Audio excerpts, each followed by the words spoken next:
Hey guys, Adam from Akshon Esports. So just to open it up, can you tell me a little bit about your experience here at the World Cup? What have been some of the high highs and low lows for you? Proatividade, pessoal. Dudu, bora. Vai, tudo. Well, I think high would definitely be there were two actually. Reverse sweeping Norway and taking a map out of Canada yesterday. States. USA. Yeah, sorry, USA. The Canada was so close that we almost that can show us ours. Considered it ours, yeah. So I think that would definitely be the highlight of the tournament as well so far. Excellent. Ninguém fala nada. É isso aí. I guess the lows were probably the Kings row against Canada. And no, acho que perdeu uma. And I guess Nepal against USA. We forced one comp the whole round. We could have changed it earlier, so that's pretty disappointing for my. Yeah, saw.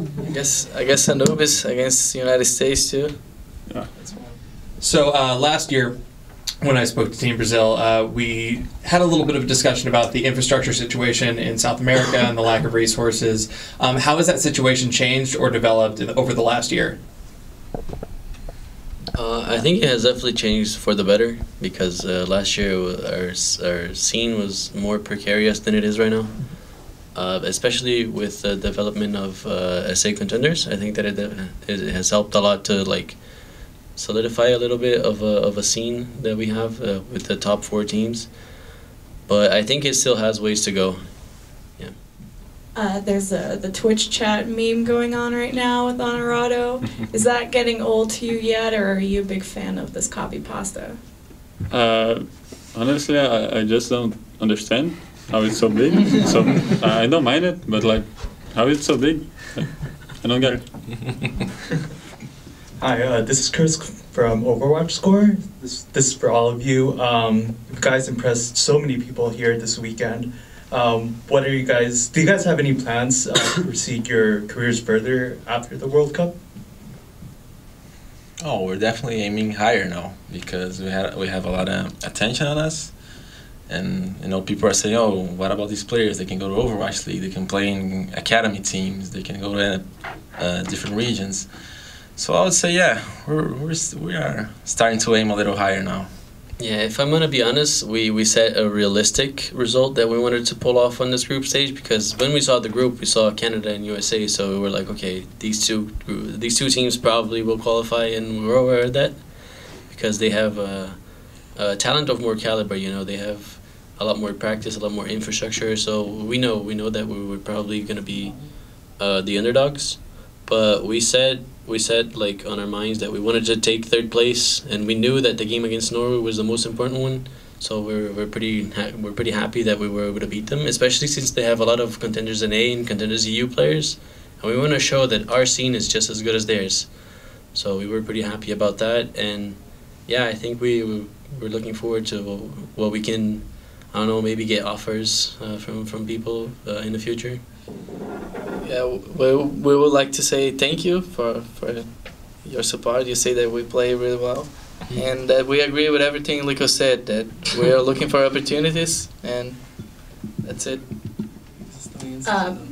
By the way, Jen from I'm gonna set up a Contenders Daily. Just a roster curiosity of you have Honorado and you have Wetter on the team, and you had some substitutions. Was there any a particular reason you would play Honorado or Wetter on certain maps, or what's the decision behind that? So for the most part, I favored Honorado because of the synergy that he already has with the team, which is primarily Brazil Gaming House. But there were often moments as well where we tried Vetter because he has an incredible aim and the ability to isolate certain targets and go until the end on that. He just wanted to add up that Wetter's also really, really good in following up on calls from Dudu when he's playing Brigitte on GOATs. So he was really important in those calls, in those comps. Hey guys, Adam from Akshon Esports again. So when speaking to the other teams within the group stage, your team has been held up as the ones to look to in terms of getting the best result out of the least amount of resources.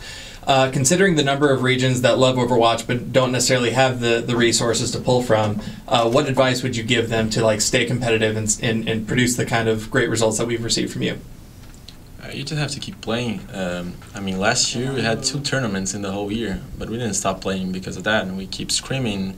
And not just South American teams, we played with 180 ping almost all year, screaming with NA teams.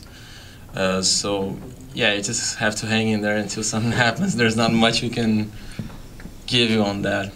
Yeah, we can't even play ranked on our servers because when you get to 3,800, like you can't even find games anymore. I've been in queue for 3 hours trying to find a game and I couldn't, so I just gave up and went to NA.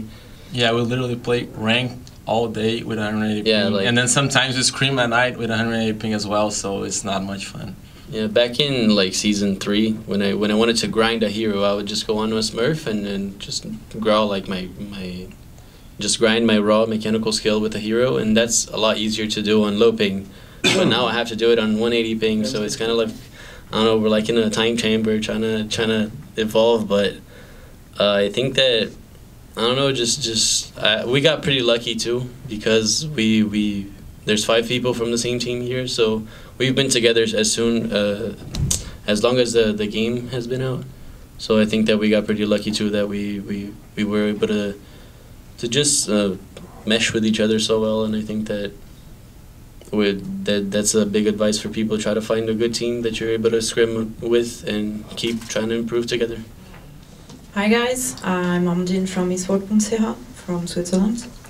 I have a question about your last game against Switzerland, so GG for the victory. Thank you. What are your first impressions about the Swiss team, and did any Swiss player stand out to you? If I'm gonna be honest, when we first played them on the first day that we got here, we scrimmed like pretty much every team. We stomped them a little bit, so we were expecting a little bit less, but they evolved so much throughout the tournament.